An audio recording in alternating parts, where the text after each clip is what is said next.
Kita juga telah menerima vaksin tahap kedua sebanyak 55.520 unit yang nanti diperuntukkan bagi 27.760 tenaga nakes di 20 kabupaten yang lainnya. Saat ini 20 kabupaten telah diminta untuk segera mengambil vaksinnya dan segera melaksanakan vaksinasi di kabupaten masing-masing.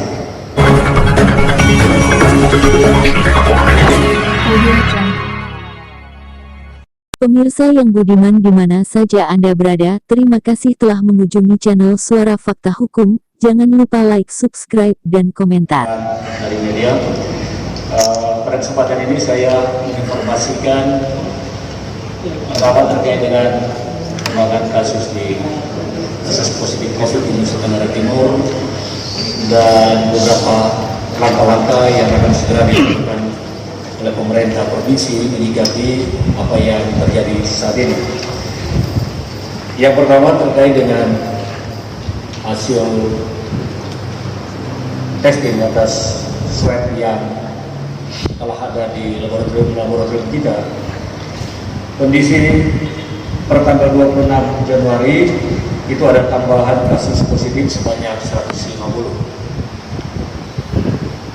Kalau tanggal 25 Januari ada 123. Jadi setiap kali kalau kita ikuti data masih cenderung tinggi jumlah yang terpapar COVID positif. Sehingga kondisi per tanggal 26 Januari dengan tambahan kasus sebanyak 150, total di Nusa Tenggara Timur sebanyak 4.596 kasus. Dan tanggal 26 Januari ada tambahan sembuh sebanyak 27. Sehingga total sembuh sampai dengan tanggal 26 Januari sebanyak 2.189 pasien. Hingga kasus aktif saat ini tertinggal 2.282, tambahan meninggal 3, sehingga total meninggal sampai dengan hari ini adalah sebanyak 125 orang. Kalau kita cermati data pertumbuhan ini, pertambahan ini, khusus Kota Kupang itu berkontribusi kurang lebih 50% dari peningkatan ini. Sehingga dengan melihat tren seperti ini, provinsi memandang perlu untuk mengambil langkah-langkah, melakukan langkah-langkah bersama pemerintah kota, paling tidak untuk memotong tata rantai yang ada untuk mengurangi percepatan pertumbuhan ini. Sedapat mungkin kita mengarah, tentunya kita bersama mengarah pada tidak ada lagi penambahan. Terkait dengan ini, rencana ini, tadi jam 9 pagi kami telah mengundang tim gugus tugas dari Kota Kupang untuk melakukan rapat merencanakan bersama langkah-langkah yang segera akan dilakukan di Kota Kupang. Prinsip dari penanganan ini atau skenario penanganan COVID secara garis besar.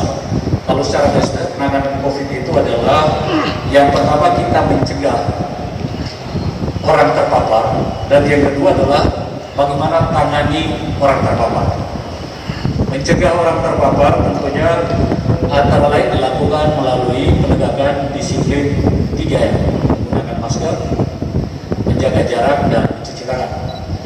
Sedangkan menangani orang terpapar itu dilakukan melalui pertama menemukan orang-orang terpapar itu dalam melakukan tracing dan testing, dan setelah menemukan dilakukan upaya-upaya terkait dengan treatment, yaitu menyembuhkan baik melalui isolasi mandiri maupun penanganan di rumah sakit.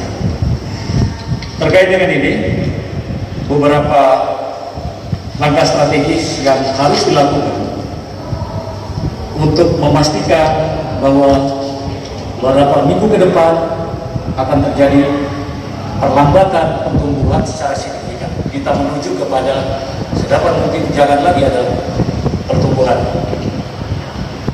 kalau kita perhatikan pertumbuhan penularan COVID ini dengan lipatan perkalian yang tinggi akhir-akhir ini, maka langkah-langkah yang perlu dilakukan adalah dengan prinsip begini. Pertama, kalau makin banyak mata rantai penularan yang dapat kita putuskan, maka sudah pasti makin lambat penularan itu. Itu yang pertama. Yang kedua, makin cepat kita melakukan pemutusan, itu makin efektif. Jadi sebanyak-banyaknya kita melakukan, tapi itu kalau lambat, itu juga tidak efektif. Jadi makin cepat dan sebanyak mungkin melakukan pemutusan. Dan yang ketiga adalah kita mengambil langkah makin sedikit orang dibatasi untuk menularkan, tentunya ini juga akan mampu menurunkan kecepatan penularan ini. Terkait dengan ini, Bapak Ibu yang saya hormati, rekan-rekan yang saya hormati, jadi intinya pertama, tegakkan disiplin protokol COVID secara masif, itu harus kita lakukan. Yang kedua, segera tracing dan testing sebanyak-banyaknya. Dan yang ketiga adalah perketat isolasi. Itu langkah-langkah yang akan segera kita lakukan bersama kota. Tadi kita sudah sepakat dengan kota membentuk dua tim besar. Tim yang pertama adalah tim yang terkait dengan penegakan disiplin protokol COVID di Kota Kupang. Tim ini akan telah dibentuk, strukturnya akan berkoordinasi lebih lanjut. Nanti akan bekerja sama dengan TNI, Polri, baik di tingkat provinsi maupun di tingkat kota. Tim ini akan dipimpin atau dikoordinasikan oleh Kasat Pol PP provinsi. Penanganannya, penegakan ini strukturnya sampai ke tingkat RT. Jadi pada tingkat tim subtimnya adalah akan menangani setiap kecamatan, lalu di setiap kecamatan struktur camat sampai dengan lurah semua masuk dalam tim ini. Kita harus melakukan langkah-langkah penegakan secara masif di Kota Kupang sehingga kita harapkan upaya-upaya ini bisa memberi hasil. Yang kedua, tim yang kedua adalah tim yang akan melakukan terkait dengan tracing, screening, dan isolasi mandiri. Tim ini diketuai oleh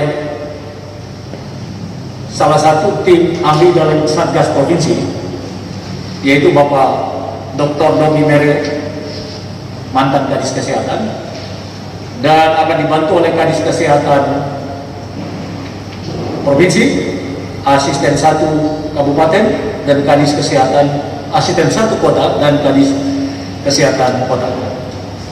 Tim ini melakukan langkah-langkah yang pertama, menargetkan dalam 1 minggu ini minimal bisa melakukan tracing terhadap 10.000 masyarakat, 10.000 kontak erat di Kota Kupang. Logistik telah disiapkan, rapid antibody juga telah disiapkan dari Kota Kupang dan di backup oleh provinsi. Kita targetkan 10.000 dengan rapid antigen. Dalam pelaksanaan, kalau setelah dievaluasi, kalau dipandang perlu, kita akan meningkatkan lagi. Tapi target pertama adalah 10.000 akan segera dilakukan dalam waktu dekat. Dari hasil itu, kita akan memilah antara yang positif, yang ringan, dan yang berat untuk penanganan treatment selanjutnya. Tingkat ringan, kita akan melakukan isolasi terpusat. Rencananya di kota telah menyiapkan sekitar 100 kamar, 100 ruangan, 100 bed, maksud kami 100 bed untuk 100 pasien, dan provinsi membackup 50. Dalam pengembangan, kalau itu terjadi peningkatan maka akan disiapkan bed tambahan lagi.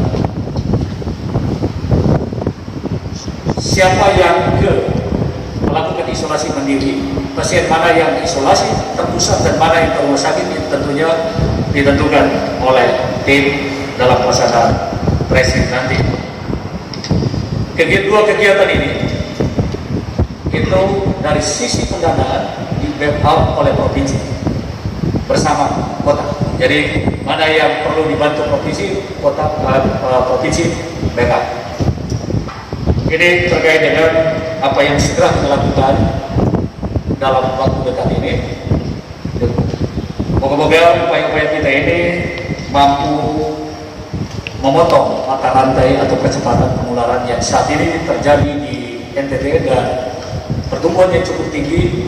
Sebagaimana tadi kami sampaikan, sekitar kurang lebih 50% dari data NTT itu ada di Kota Kupang. Kita ketahui bersama bahwa vaksinasi telah dimulai di Provinsi Nusa Tenggara Timur dengan diawali pada Kota Kupang dan Kabupaten Kupang. Tenaga kesehatan yang ada di Nusa Tenggara Timur yang menjadi target vaksinasi adalah sebanyak 34.117 orang. Kita telah mulai di Kabupaten Kupang dari vaksin yang dikirim sebanyak 13.200. Target untuk melakukan vaksin di Kota Kupang dan Kabupaten Kupang untuk 5.705 nakes. Sampai hari ini sudah terrealisasi sebanyak 1.453, 900 di Kota Kupang dan 553 di Kabupaten Kupang. Sekarang terus gencar dilakukan di kedua kabupaten kota ini. Kita harapkan ini segera selesai dalam waktu dekat.